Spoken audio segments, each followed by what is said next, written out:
Partie 3 de la procédure opératoire normalisée du dépistage de l'hémoglobine fétale, test de la rosette immune. Après avoir ajouté une goutte de cellule indicatrice au R2 dans chacun des tubes et après avoir centrifugé les tubes 15 secondes à 3400, vous devez resuspendre complètement le culot du tube de la patiente, du tube contrôle positif ou négatif selon le cas. Il est très important, lorsque vous faites le culot de la patiente, de regarder macroscopiquement s'il y a agglutination à l'œil nu, là, pour ne pas confondre là, avec quelqu'un qui serait RH positif par erreur. Donc, vous savez que cette technique-là est seulement pour les mères RH négatifs ou DU, donc RH faible. Transférez le tube sur une lame pour microscope.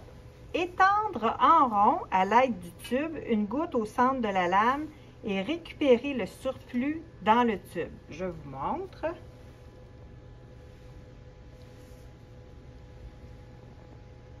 On dépose la goutte. Rotation.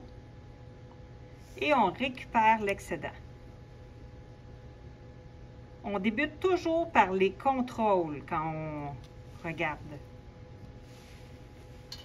les spécimens.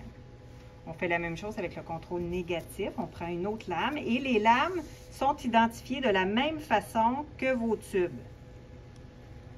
On dépose.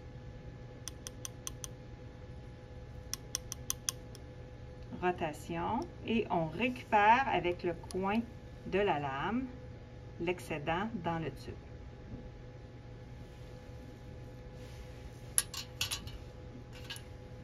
On fait la même chose en dernier avec la patiente.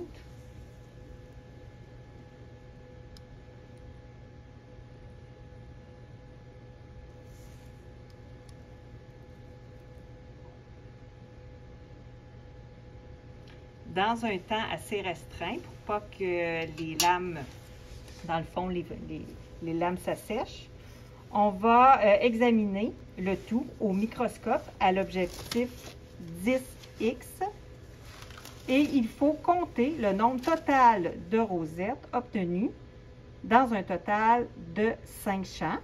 Par la suite, inscrire votre résultat sur votre requête dans la section commentaires.